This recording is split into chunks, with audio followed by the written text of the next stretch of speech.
días, buenas tardes, buenas noches. Esta es la grabación del teórico número 6 de Semiótica de las Mediatizaciones en época de plataformas, año 2025.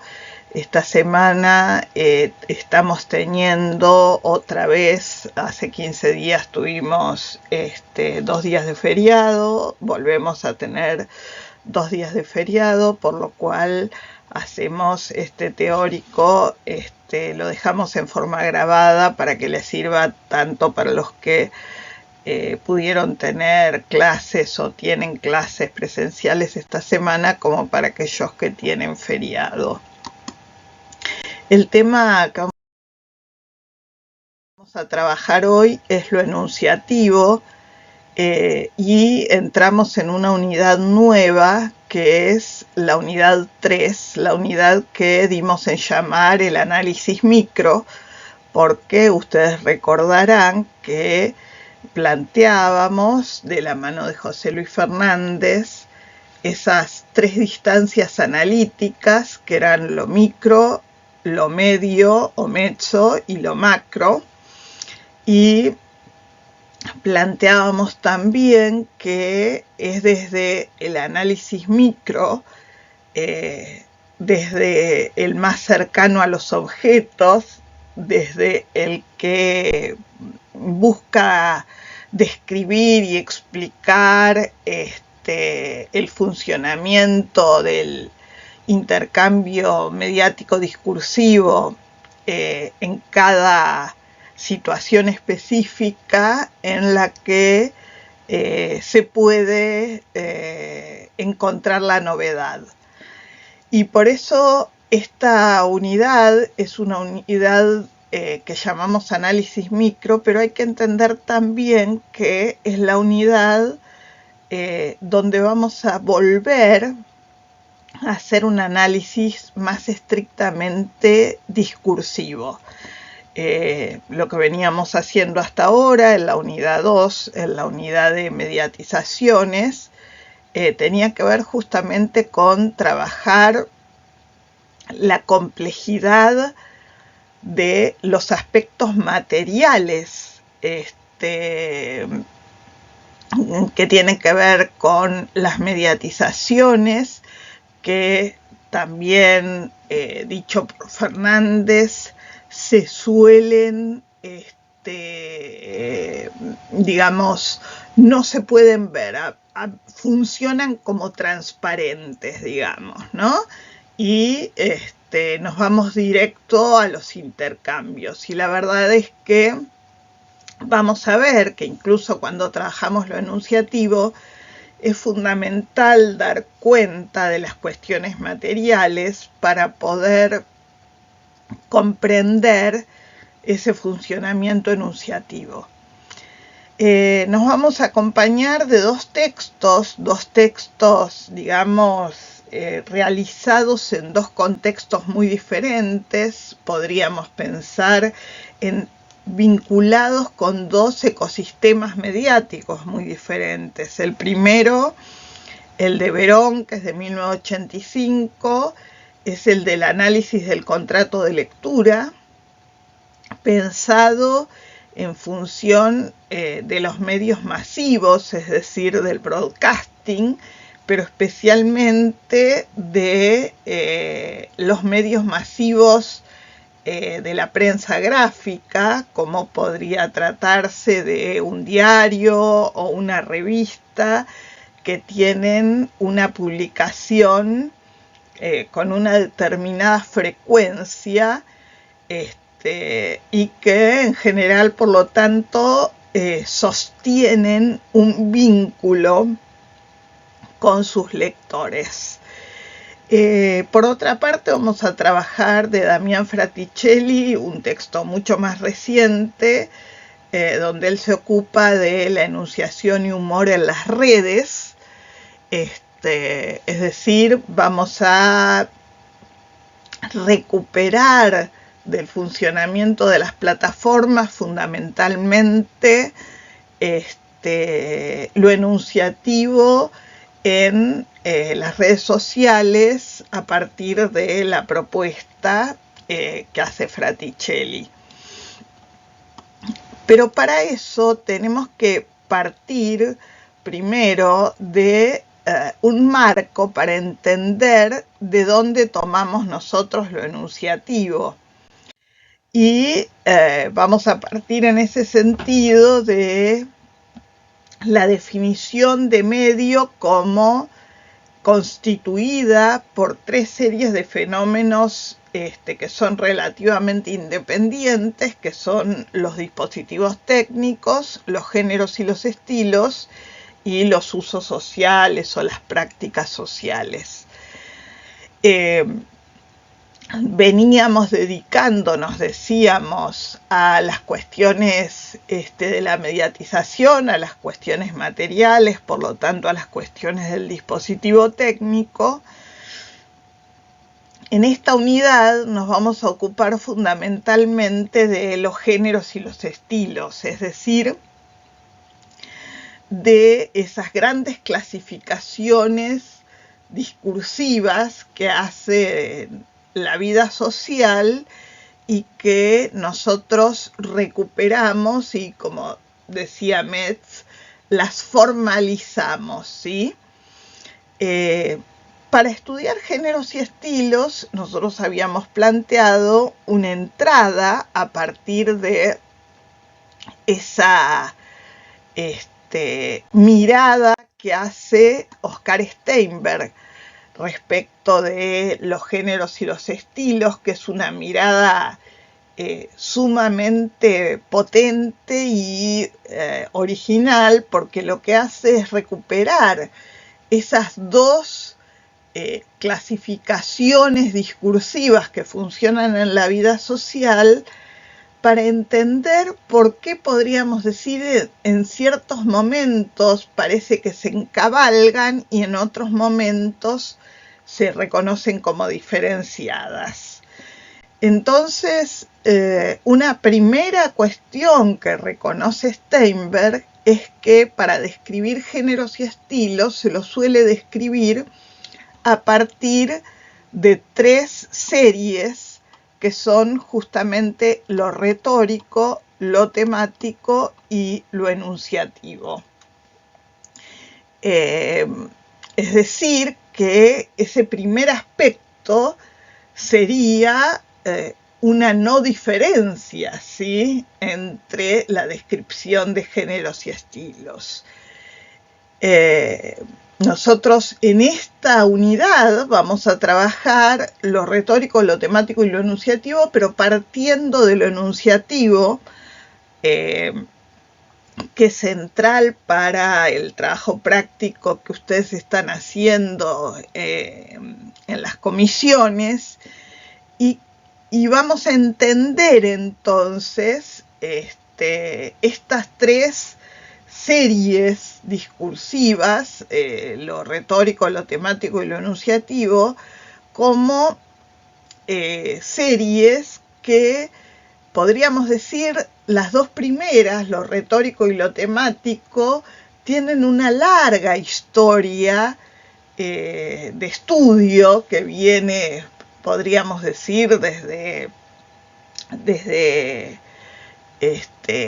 la cultura grecolatina, desde el pensamiento clásico, y que hace referencia a esos dos aspectos que en la mirada clásica tenían que ver con la forma y el contenido, digamos, y que en general en la mirada clásica justamente se pensaba como el contenido como un fondo y la forma como un problema de superficie, podríamos decir. Nosotros no lo vamos a entender así porque entendemos que lo retórico, que tiene más que ver con eso que en la cultura clásica se denominaba lo formal, no es un ornamento de un discurso, sino que es una dimensión esencial de todo acto de significación. Es decir, que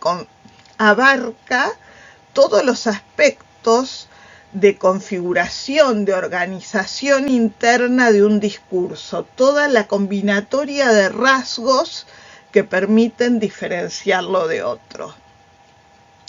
Así también entendemos que lo temático hace referencia a las acciones y situaciones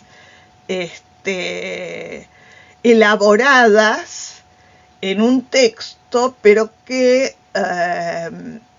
esa referenciación en un texto implica esquemas de representabilidad previos al texto, es decir, que hay en lo temático una relación entre qué es lo tematizado y qué es lo no tematizado que remite a la semiosis social, digamos, a la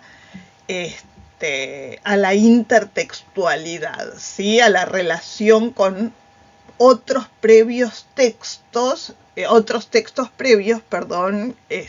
que han tematizado algo equivalente.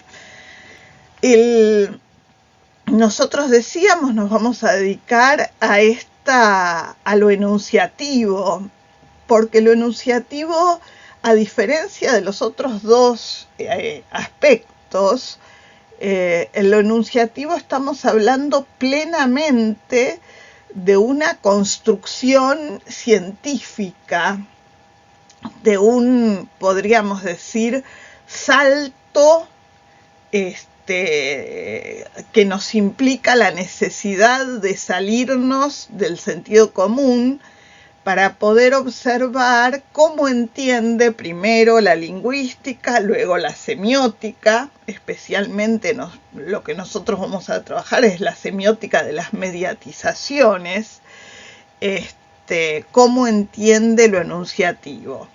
Y recuperamos la definición de Steinberg, que luego vamos a volver sobre ella, que plantea que se define por enunciación al efecto de sentido de los procesos de semiotización en un texto que se construyen en un texto, que construyen en un texto una situación comunicacional a través de dispositivos que pueden ser o no de carácter lingüístico. Es decir, aquí, digamos, se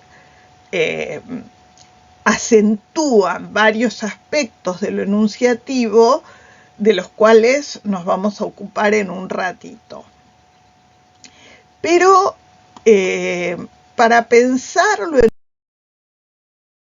enunciativo vamos a hacer como un pequeño recorrido histórico, que es un recorrido que en alguna medida hace también Fraticelli en su texto y que en alguna medida mucho menos explícita también lo hace Verón en su texto del contrato de lectura, digamos. Justamente porque decíamos que lo enunciativo es una invención de la lingüística. La lingüística, recordemos que tiene como objeto de estudio la lengua en su funcionamiento oral o la lengua en su funcionamiento escrito, pero cuando pensamos en la lengua pensamos en un sujeto que se hace cargo de un discurso, podríamos decir, con su voz, ¿no? La enunciación entonces va a ser planteada primero por un gran lingüista francés, Van Benist, como la puesta en funcionamiento de la lengua por un acto individual de utilización. Es decir, que lo que aparece aquí es, podríamos decir, una distancia respecto de cómo había planteado el estudio de la lingüística Ferdinand de Saussure, porque Saussure había planteado que el lenguaje se constituye por la lengua y por el habla, y que lo que era posible de ser estudiado, porque tenía una organización, tenía una sistematicidad, una estructura que se mantenía a lo largo del tiempo, era la lengua, y no así el habla, que tiene que ver justamente con esta utilización que cada sujeto o cada grupo social hace de la lengua. Y lo que se plantea aquí es que sí, que es posible analizar el habla desde el punto de vista justamente de la enunciación. ¿Y esto a qué se refiere en Benveniste? Se refiere a que no todo lo que forma parte de un enunciado lingüístico forma parte solamente de la lengua. Quiero decir, cuando nosotros decimos mesa, estamos utilizando un sustantivo que en cada enunciado que aparezca se va a referir al mismo elemento, ¿sí? En cambio, cuando aparecen ciertos elementos, como por ejemplo los pronombres personales o las indicaciones de espacio o de tiempo, cuando yo digo, hoy yo estoy dando el teórico de enunciación o de lo enunciativo, allí ese yo se llena, podríamos decir, de sentido en cada escena de enunciación, en cada acto de utilización de la lengua, ¿sí? Lo mismo que cuando digo hoy estoy dando, ¿sí? Porque hoy no será lo mismo el día de hoy, miércoles a la mañana de 2025, de abril, que decir un hoy que es otro hoy, ¿sí? Lo mismo si yo digo aquí, no es lo mismo aquí, el aquí donde estoy yo, que si yo, por ejemplo, estuviera dando la clase en forma presencial en la facultad. Para Benveniste, entonces, los elementos que pueden dar cuenta de ese acto individual de utilización de la lengua son los deícticos, ¿sí? Los deícticos, entonces, marcan la entrada, podríamos decir, de un análisis que es el análisis ya no del enunciado, sino de esa puesta en funcionamiento de la lengua, es decir, de la enunciación. También aparecían muchos otros autores desde la lingüística, como Ducrot, que planteaba que, aunque se trate de un hablante individual que está ejerciendo, digamos, el habla, incluso allí aparece una condición polifónica, es decir, aparece como un juego de voces, y que en ese sentido se puede plantear claramente a la enunciación como un juego de cajas chinas, donde una voz se introduce dentro de la otra, podríamos decir, ¿sí? O donde, como vamos a ver luego, se puede pensar que en un discurso claramente se presenta más de una voz posible. Claramente habría que decir que en el caso de los discursos mediáticos, esta polifonía es absolutamente perceptible. Ahora bien, cuando hablamos de enunciación, de lo que hablamos es de una construcción interna a los discursos. Una construcción interna a los discursos que vamos a ver permite configurar una figura que es la de quien da el discurso, la de quien emite el discurso, que sería el enunciador, y otra figura que es la de quien recibe el discurso, que sería el enunciatario, o como plantea en su texto del contrato de lectura Verón, el destinatario.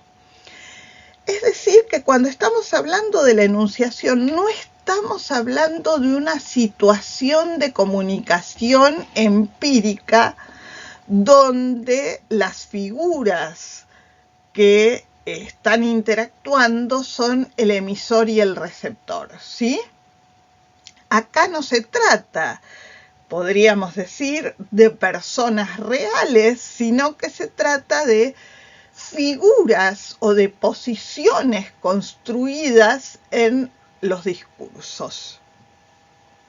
Esas posiciones a veces coinciden con personas reales y a veces no.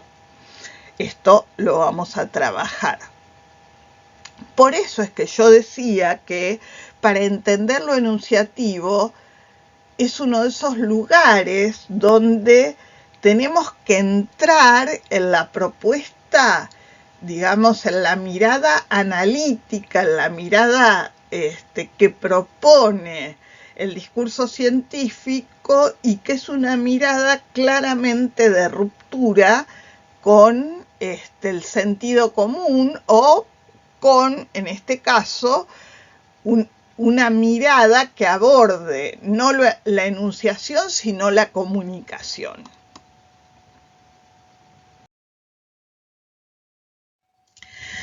Y como vamos a trabajar a partir de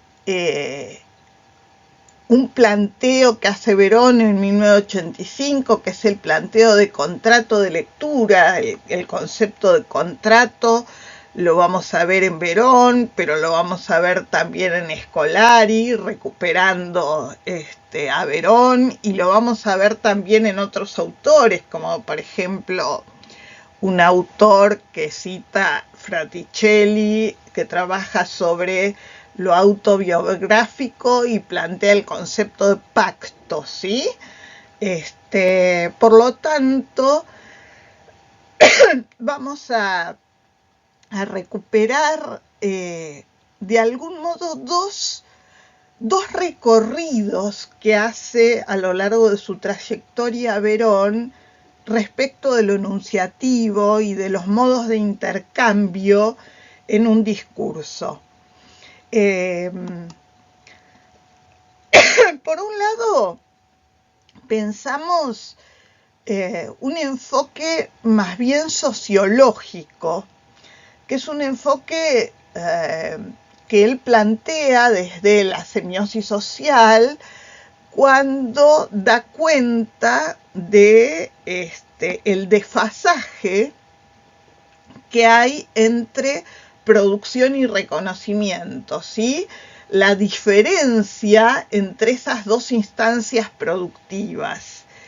Esa diferenciación marca de manera muy clara algo que va a plantear Verón al inicio de su texto del contrato de lectura, que es que justamente, por lo menos en el momento en que él escribía esto, planteaba como dos focos de estudio claramente diferenciados en la semiótica. Por un lado, el estudio de los textos, decía, o de los discursos, podríamos decir nosotros, pero cuando se estudian los discursos, él en la teoría de los discursos sociales va a plantear también que los discursos no solamente se estudian en su instancia productiva, sino también en su instancia de reconocimiento, ¿sí?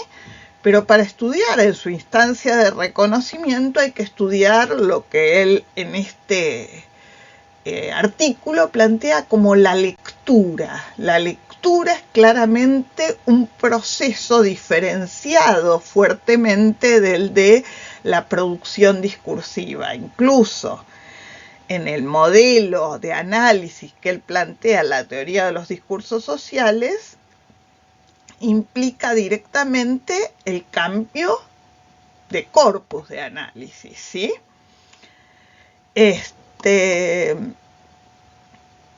Y recupera también un concepto de Bateson, que es el concepto de simetría y complementariedad en el intercambio, cuando trabaja fundamentalmente, y esto lo vimos también en ese otro texto de Verón, que era el del living y sus dobles, cuando trabaja lo enunciativo en los noticieros televisivos, ¿sí? Cómo se van construyendo dos posiciones que son la simetría y la complementariedad entre lo que sería el enunciador y el destinatario, ¿sí? Situaciones donde, por ejemplo, él planteaba en este artículo del contrato de lectura una situación pedagógica donde el enunciador habla como desde un lugar de saber que está transmitiendo al destinatario o enunciatario, que por lo tanto se encuentra en una situación complementaria. El enunciador transmite un saber que el enunciatario no tenía. Y una situación simétrica sería, por el contrario, por ejemplo, cuando se trabaja desde una situación de un saber semejante. Tanto puede ser de un saber especializado, como la figura de un especialista que le habla a otro especialista, como por ejemplo cuando yo planteo aquí ese recorrido sociológico y ese recorrido que trabaja Verón a partir del desfasaje entre producción y reconocimiento. Yo allí lo que estoy haciendo es construyendo una situación simétrica entre un enunciador y un destinatario que poseen ese saber. Pero también puede tratarse de una situación simétrica donde el enunciador y el destinatario no posean ese saber. Verón, entonces, el concepto que vamos a utilizar es el concepto de contrato de lectura, vamos a ver, y en Scolari, recuperando la noción de Verón, Scolari va a pensar específicamente ya en las hipermediaciones, ya en una situación donde, a diferencia de lo que sucedía con los medios masivos, donde había interacción, pero esa interacción era, digamos, con un desfasaje temporal y muchas veces implicaba la puesta en relación de más de un medio, por ejemplo, televisión o radio más teléfono, ¿sí? O, por ejemplo, en el caso de la prensa, en el correo de lectores, era en el mismo medio, pero desfasado temporalmente, ¿sí? En este caso, Scolari habla entonces de un contrato de interacción.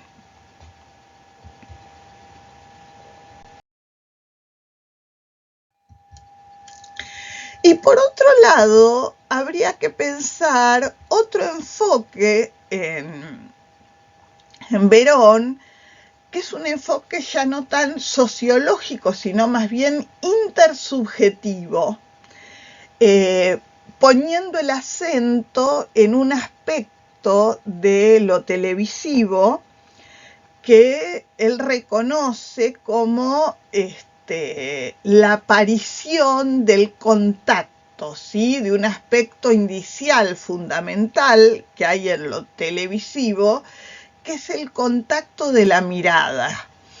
Cuando hay un locutor o alguien que mira a cámara, y en ese mirar a cámara él plantea que aparece el eje de los ojos en los ojos, ¿sí?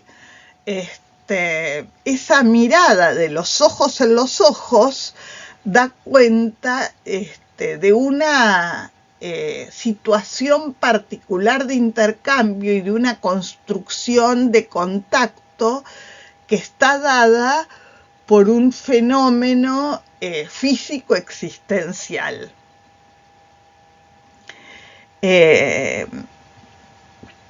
Entonces allí vamos a ver cómo, vinculado a estas dos cuestiones, que es una más como sociológica y una más como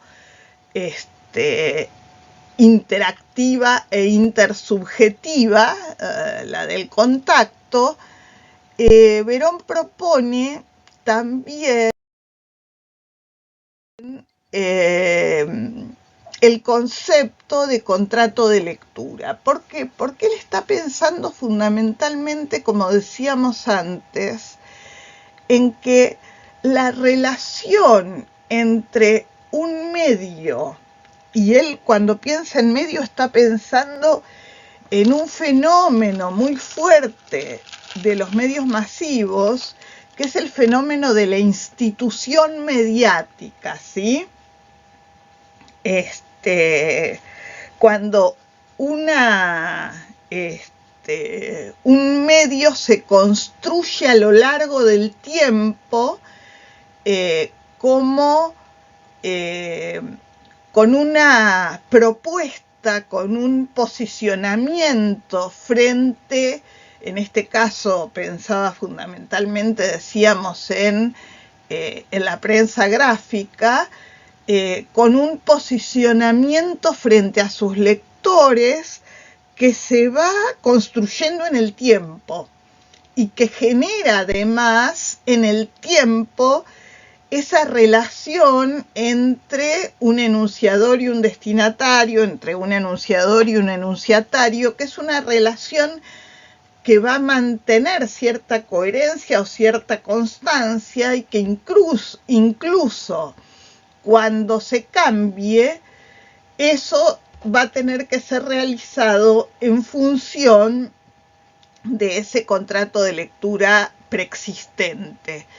Por lo tanto, el contrato de lectura habla de esto, de la relación que se construye entre un medio, y específicamente podríamos hablar entre un discurso, con sus receptores. Y en ese sentido, ese posicionamiento, decíamos, que se construye en el tiempo del medio frente a sus lectores. Estrictamente recuperando del concepto de enunciación, para diferenciar de la situación comunicacional, lo que plantea Verón es que en un discurso se construye una imagen de aquel que habla y una imagen acerca de a quién se le habla. La imagen de aquel que habla es el enunciador, la imagen de a quién se le habla es el destinatario en Verón, pero además, como decíamos antes, un nexo entre esos dos lugares, una relación. Cuando pensábamos la simetría o la complementariedad, o incluso cuando pensábamos la posición pedagógica, allí ya se está hablando de un determinado vínculo entre esa posición del enunciador y la posición del enunciatario.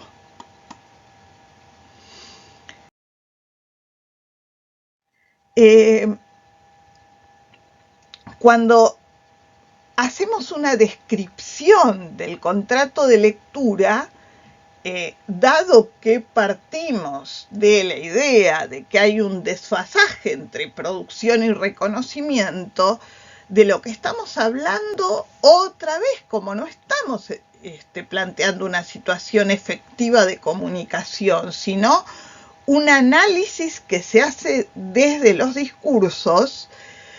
Lo que podemos generar es un conjunto de hipótesis acerca del reconocimiento de ese discurso que será corroborado o no en el análisis de los discursos de reconocimiento. Por lo tanto, más que el contrato de lectura ser un acuerdo entre partes, es más bien una propuesta que se hace desde el medio, ¿sí?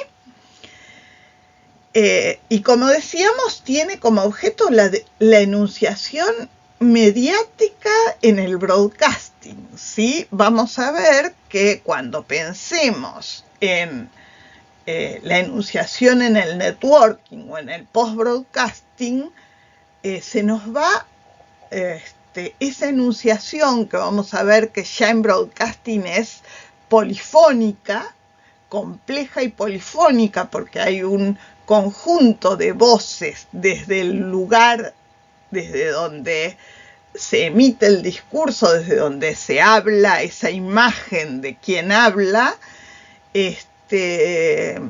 a eso se le va a agregar todavía mayor complejidad, vamos a ver.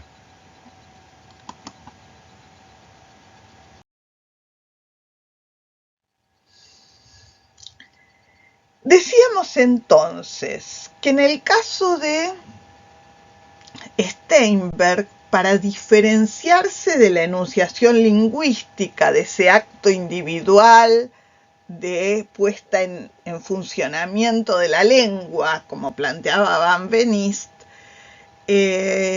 para Steinberg lo enunciativo se vincula con un efecto de sentido de los procesos de semiotización por los que en un texto se construye una situación comunicacional a través de dispositivos que podrán ser o no de carácter lingüístico. Fundamentalmente voy a recuperar aquí la construcción de una situación comunicacional y los dispositivos que podrán ser o no de carácter lingüístico. Es decir, que lo enunciativo implica la descripción de esa situación comunicacional construida en un discurso o en un medio y por lo tanto esa posición desde donde se habla, la construcción de un enunciador y alguien a quien se habla, la figura de un enunciatario, eso es la situación comunicacional. No es la comunicación real, sino el efecto de sentido de una situación comunicacional construida por diferentes series de lo discursivo, ¿sí? Por diferentes aspectos de lo discursivo, por el lugar, por ejemplo, del dispositivo, del funcionamiento del dispositivo, pero también por los aspectos retóricos y temáticos.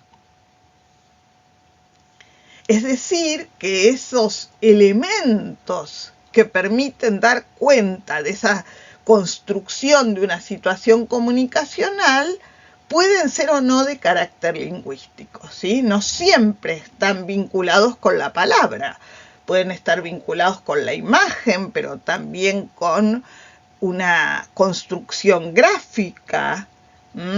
Y vamos a ver que en las plataformas ya nos encontramos con una escena comunicacional que es una escena donde no es que hay desfasaje temporal y espacial entre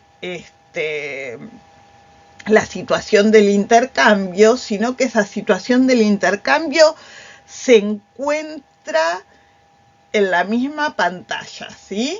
Nosotros vemos, por ejemplo, un reel o un posteo en X, en Twitter, en el ex Twitter, en Instagram, en Facebook, y podemos ver también los likes, la posibilidad de compartir ese posteo, los comentarios respecto de ese posteo. Es decir, que lo que vemos ya es el proceso de interacción in situ.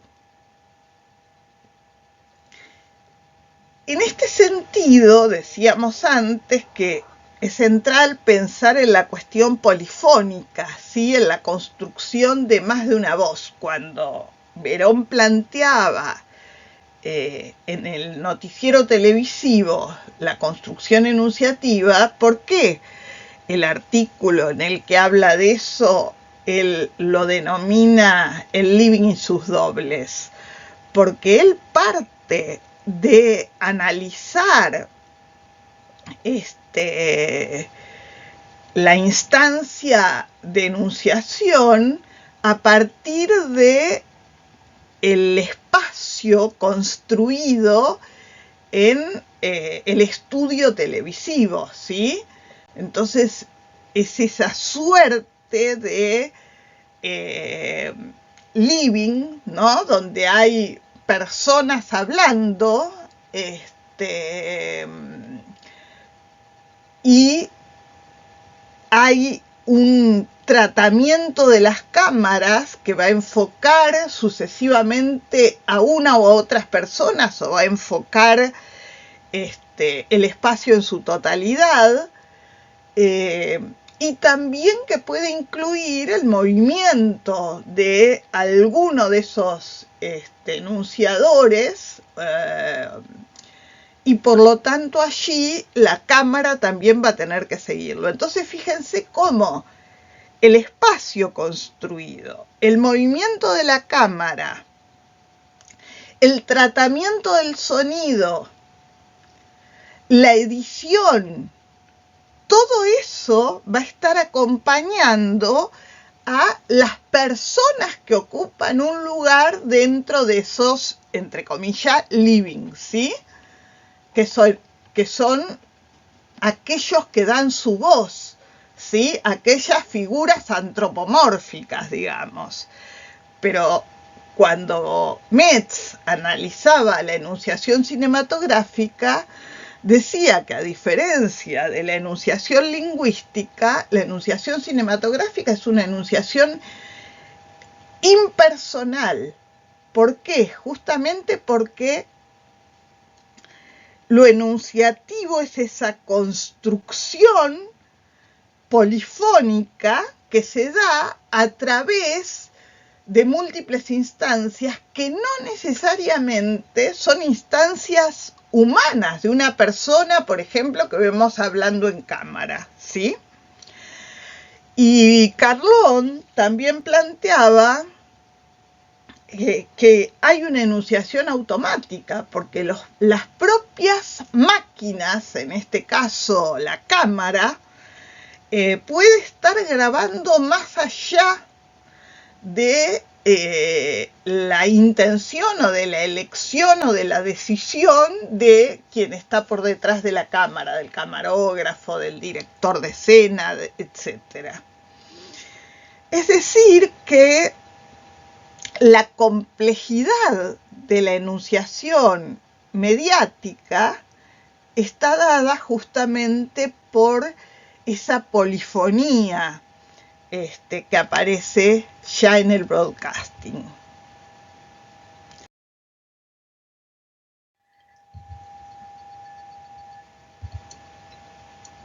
Vamos a pensar sin exhaustividad en dos operaciones vinculadas con lo enunciativo. Una que es la que ya planteábamos antes, recuperada por Verón, que es la de la relación entre simetría y complementariedad, ¿sí? Entre un enunciador y un enunciatario. Y otra que vamos a observar ahora en un ejemplo tiene que ver con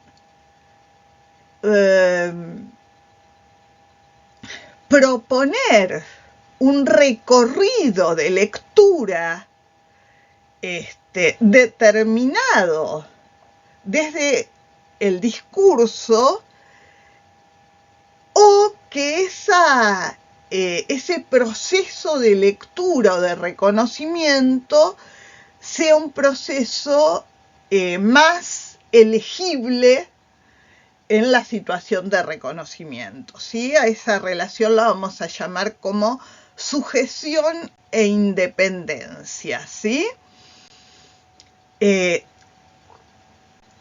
Esto lo vamos a observar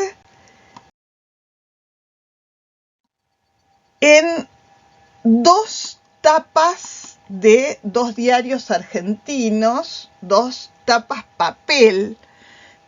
En esta situación que decíamos es una situación que está en profunda decadencia, digamos, ¿no? Hay algunos de los grandes diarios en el mundo que vendían un montón de ejemplares por día, millones, y que directamente primero abrieron una página web del diario y que luego directamente han abandonado la publicación en papel. En los dos casos, que son claramente remanentes, todavía se venden en kiosco, Clarín y Página 12, pero bueno, no sabemos cuánto tiempo van a durar, ¿sí? En lugar de la tapa, decían Steinberg y Traversa en otro gran trabajo, que ellos lo llamaban el lugar por donde el ojo llega al diario, porque justamente se planteaba la escena de oferta, que era el kiosco de revistas, a donde el diario o la revista se ponía en competencia con otros diarios u otras revistas, y era desde la tapa el lugar donde el medio tenía que marcar la diferencia justamente para ser elegido, para ser comprado. En este caso, que es tapas de hace unos años, del mismo día, tomadas el mismo día de hace unos años, de 2021, son tapas que en este momento son tanto las tapas de la edición impresa, y esas mismas tapas están presentadas en el diario web, aunque por supuesto en el diario web digamos, la pantalla funciona de manera distinta porque se actualizan las noticias permanentemente. Entonces, la tapa de la edición gráfica queda como un discurso cerrado, ¿sí? Una vez listo, ya está, no cambia. Vamos a observar entonces estas dos tapas de Clarín y de Página 12. En ambos casos podríamos decir hay una organización gráfica que implica una lectura vertical, ¿sí? De arriba para abajo, pero que también en algún caso implica una lectura horizontal, ¿sí? En el caso de Clarín lo que vemos es que hay un orden gráfico, es decir, las noticias más importantes ocupan más espacio de la página y están más en el centro visual de la página. Pero también hay un orden tipográfico que está marcado por la diferencia de tamaño de las letras y también de que hay diferentes familias tipográficas que hacen que se proponga leer antes una noticia que otras, ¿sí? Y también por la imagen. Acá pasa algo interesante, que es que a esta noticia que tiene el texto más grande, no es que la acompaña una imagen, que se trata de la misma noticia, sino que se trata de dos noticias. Una que en el centro tiene el titular más grande, con una pequeña bajada, y otra que es fuertemente una imagen con un pequeño título y un pequeño epígrafe, ¿sí?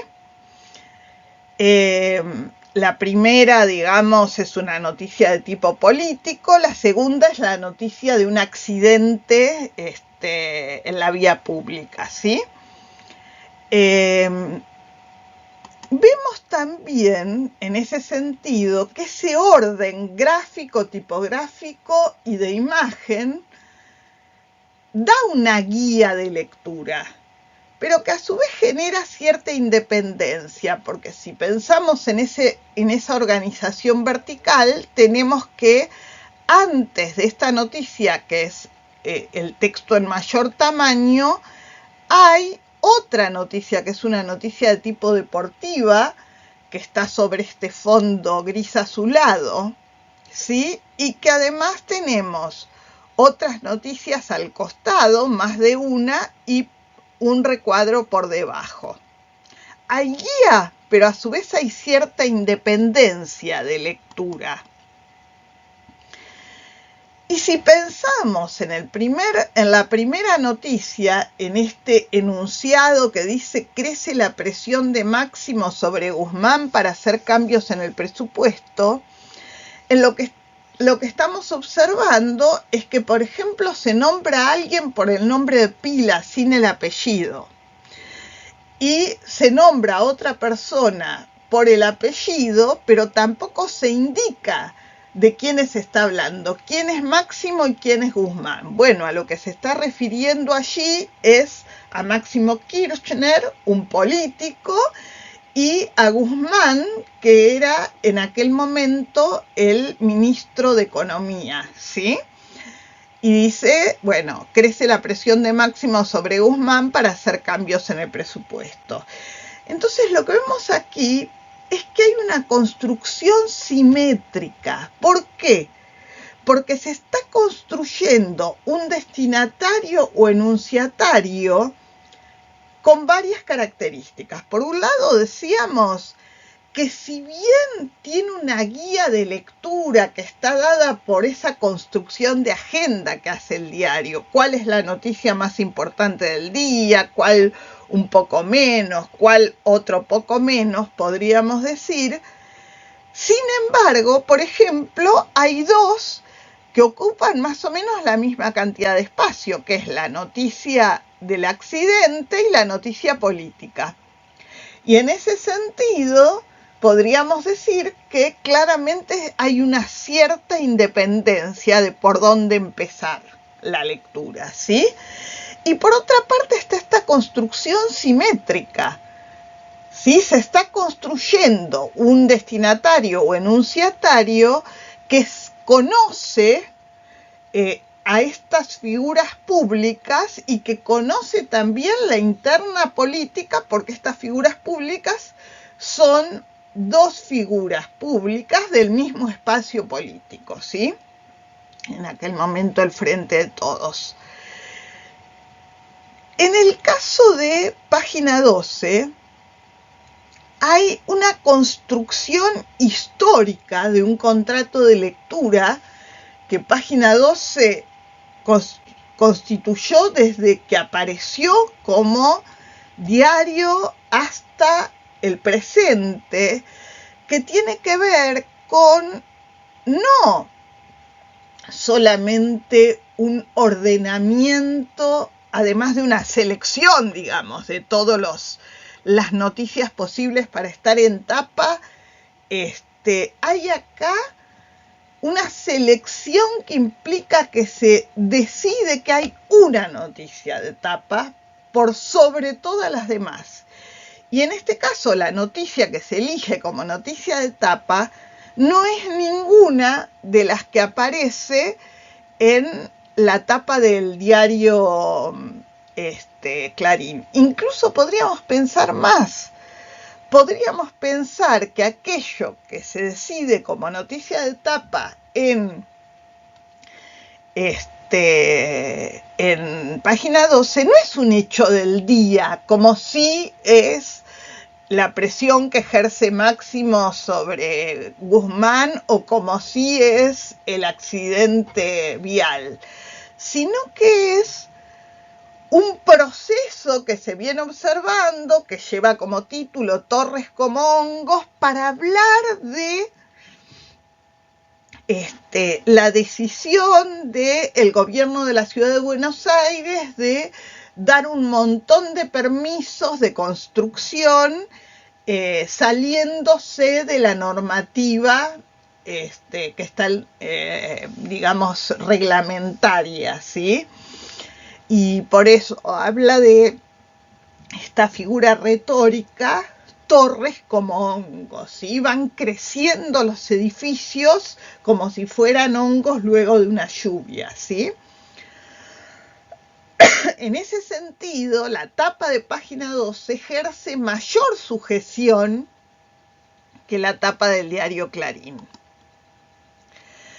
Y por otra parte, hay otro aspecto que tiene que ver también con esta idea que decíamos antes de la construcción enunciativa de ese contrato o propuesta de contrato de lectura que se construye en el tiempo, que tiene que ver justamente con eso, con una aceptación de que con lo que nos vamos a encontrar es no con unas cuantas noticias, si bien hay más de una, porque acá vemos que hay noticias deportivas, noticia del espectáculo, hay un chiste, acá abajo vemos incluso el número de páginas donde se ve en más pequeño otras noticias que están incluidas en el diario, pero que claramente no se han seleccionado como noticias de tapa, ¿sí?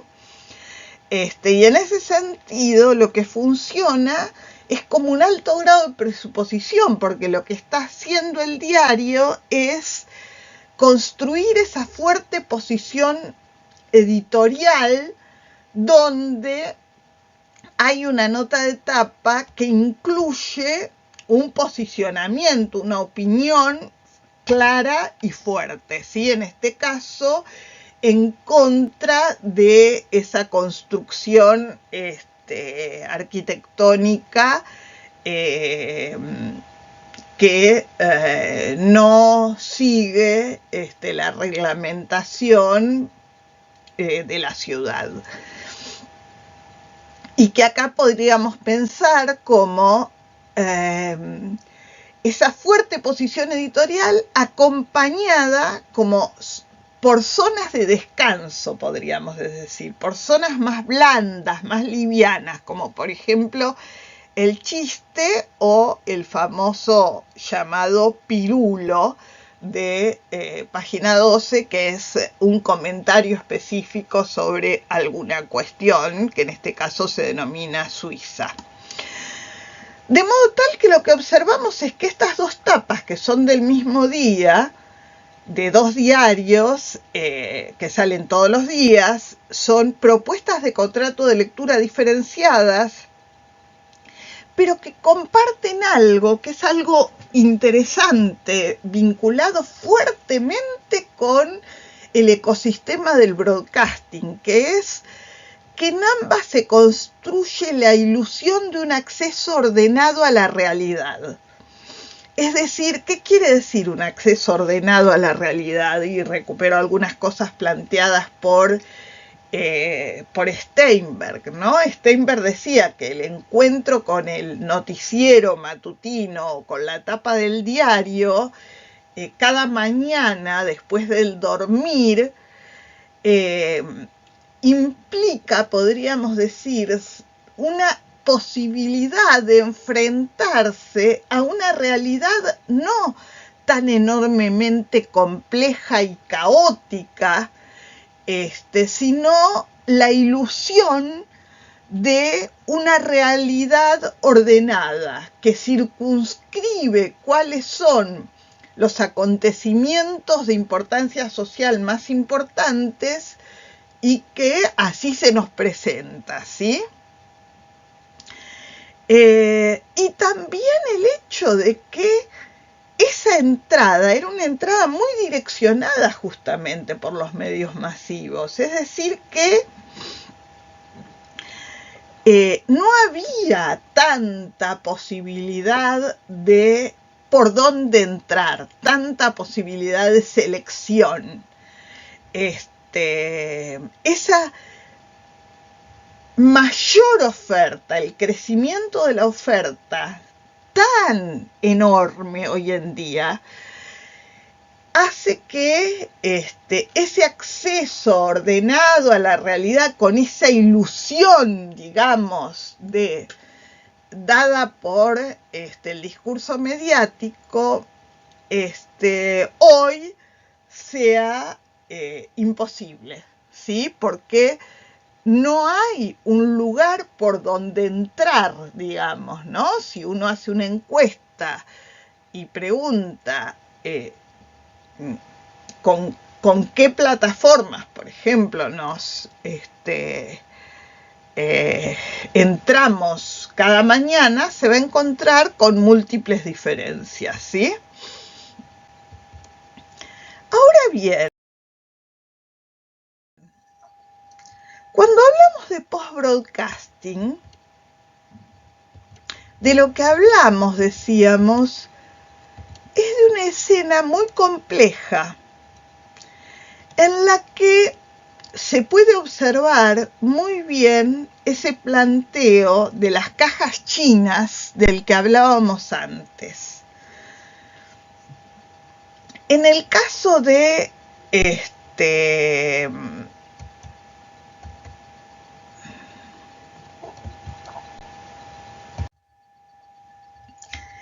en el caso de Fraticelli, si observamos aquí a la derecha, se encuentra una fotografía del esquema que él presenta de la enunciación en redes sociales, justamente, y va a plantear una enunciación justamente donde aparecen 4 niveles, ¿sí? 4 niveles que están dando cuenta justamente de la combinatoria de diferentes escenas enunciativas. Él plantea un primer caso, describiéndolo de afuera hacia adentro, es decir, él va a terminar por la enunciación del posteo, pero va a entrar primero por lo que él llama la enunciación hipermediática, partiendo de un concepto de Mario Carlón, del funcionamiento hipermediático en la actualidad, eso que nosotros llamamos post-broadcasting, que hay otros autores que llaman, por ejemplo, HEP, deep mediatization, la mediatización profunda, ¿sí? Son relativamente equivalentes esos conceptos, donde lo que observamos es que, dado que lo que le interesa a Fraticelli son las redes sociales, él ya no está pensando en una institución mediática como un medio profesional en los términos de lo que eran los medios masivos, como por ejemplo esos 2 diarios que acabamos de ver, como Clarín y Página 12, ¿sí? Que implicaban esa construcción de un contrato de lectura a largo plazo, una construcción donde, por ejemplo, había una elección editorial diferente en la tapa de cada uno de esos dos medios, que más o menos se mantenía a lo largo del tiempo. Esto puede suceder, pero de lo que estamos hablando aquí es de una enunciación que está dada por según Fraticelli, él va a partir del concepto de interfaz de Scolari, ¿no? La interfaz como ese espacio de interacción entre el dispositivo técnico, en este caso la plataforma, en la pantalla, podríamos decir, en la pantalla del celular, pero también puede ser en la pantalla de la computadora, etcétera. Y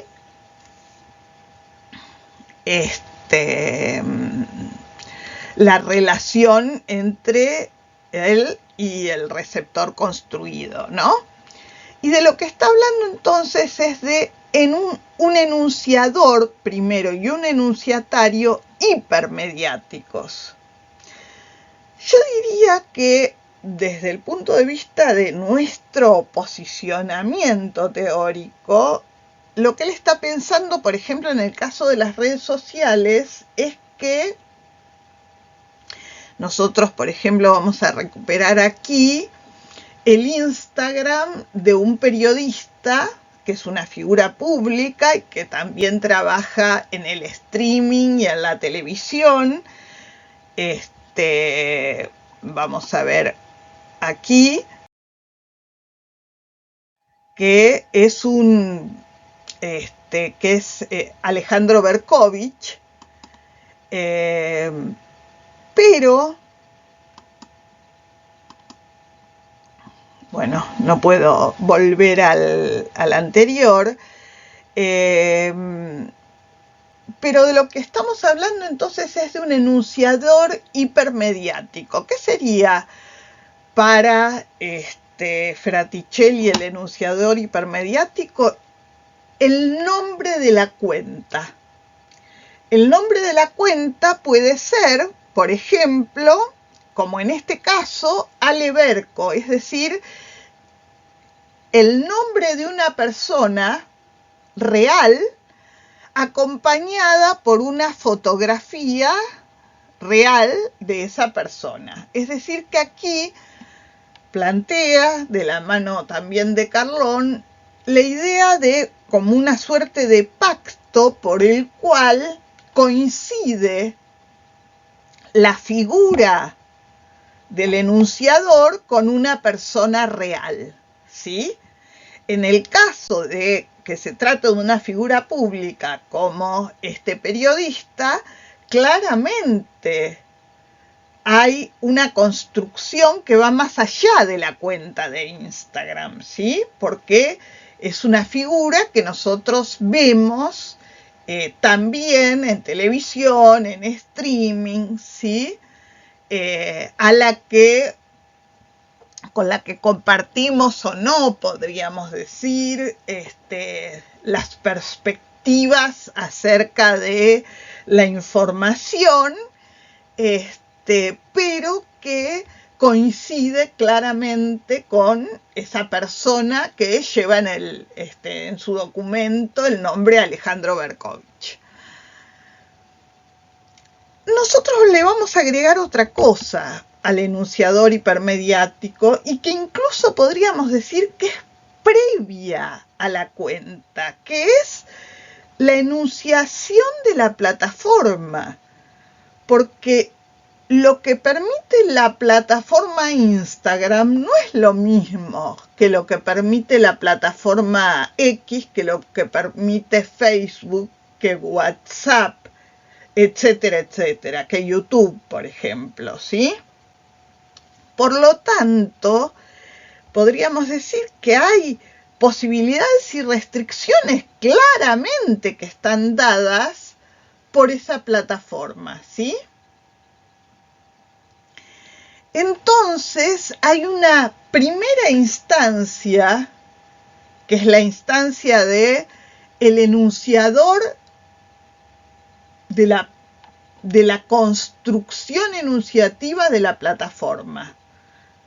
Claramente la construcción enunciativa de la plataforma, en el caso de Instagram, está dada por un feed que nosotros vemos en el que podemos scrollear los últimos posteos de cada una de las personas a las que nosotros, de las cuentas, no personas, perdón, porque perfectamente puede tratarse de, por ejemplo, de un medio, como vamos a ver que acá se repostea una noticia de un medio que es Filonews, ¿ok? ¿Sí? Es una cuenta de un medio, ¿sí? También puede tratarse de bots, ¿sí? Es decir, de figuras ficticias o falsas.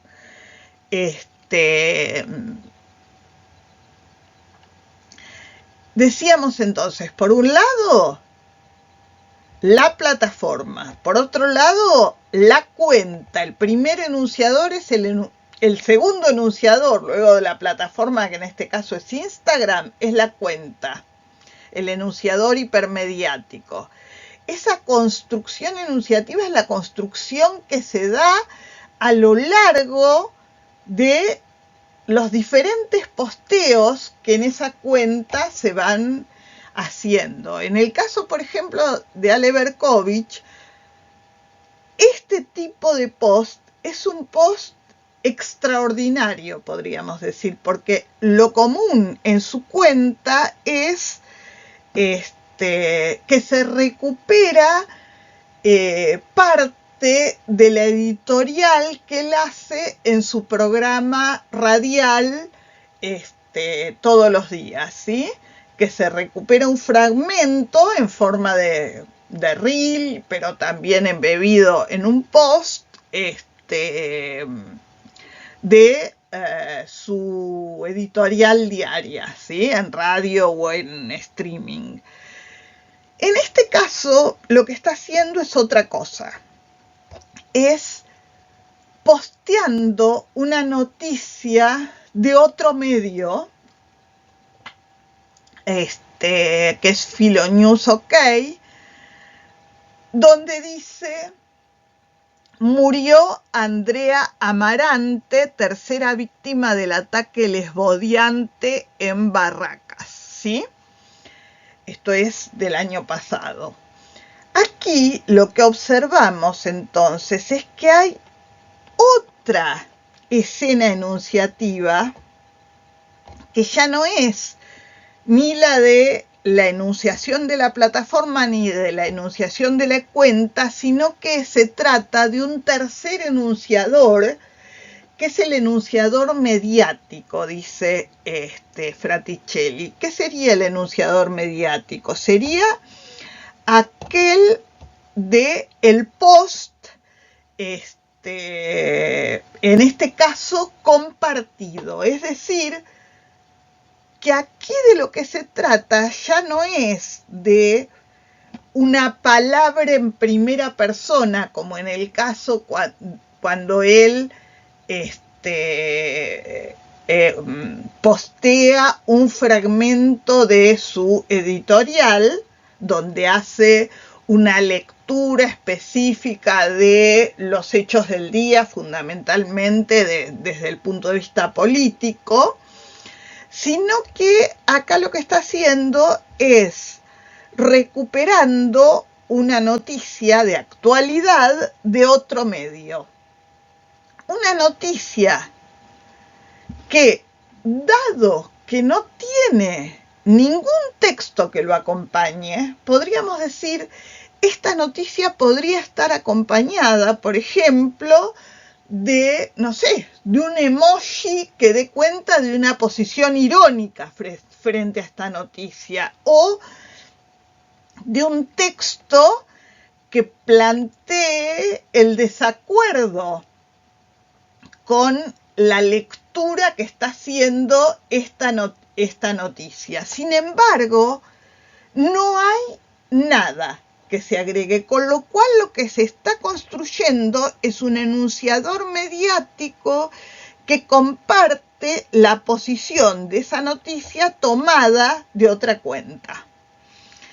Y luego hay un enunciador diegético, que es el enunciador del propio texto de la noticia, ¿sí?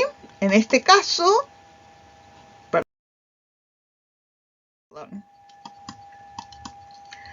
de lo que tenemos que hablar, dado que decía murió la última persona del ataque lesbo odiante en Barracas, lo que estamos observando es que hay una construcción de un enunciador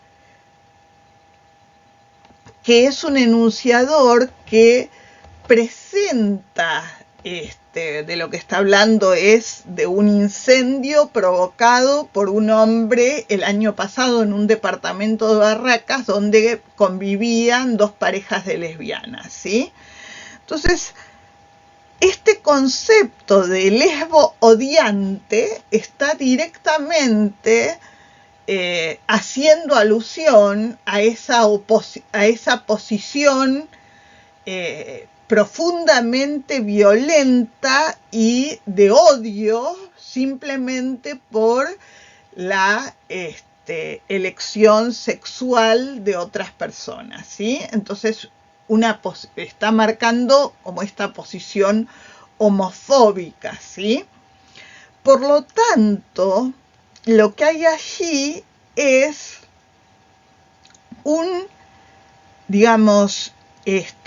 posteo, podríamos decir, donde la noticia habla por sí misma, donde el enunciador hipermediático, que es el de la cuenta, lo que está diciendo de algún modo es: no hay nada que agregar a esto, ¿sí? Claramente podríamos decir que puede haber otros casos de complejidad, por ejemplo, en los casos que trabaja Fraticelli, trabaja, por ejemplo, memes, o esos que pueden ser en una imagen única, pero que pueden ser también pequeños videos, en general reideros, dice él, donde, por ejemplo, hay presencia de diversos personajes. Por ejemplo, donde aparecen, no sé, los Simpson como personajes, y en la voz de Homero, en la voz de Bart, se dice algo, por ejemplo, ¿sí? Allí podríamos decir que todavía se complejiza más la enunciación, porque en la enunciación diegética aparecen más de una voz, ¿sí? Nos interesaba plantear, si se quiere, también esa tensión entre un concepto como el de contrato de lectura de Verón, pensado para la enunciación en broadcasting, con este modelo enunciativo en forma de cajas chinas que plantea Fraticelli para pensar más fuertemente la enunciación en plataformas, pero específicamente, quizás no en cualquier plataforma, porque seguramente si tomáramos, por ejemplo, no sé, una plataforma como Mercado Pago, o una plataforma, estoy dando casos absolutamente distintos, como la página web de Clarín, estaríamos pensando en diferentes construcciones enunciativas.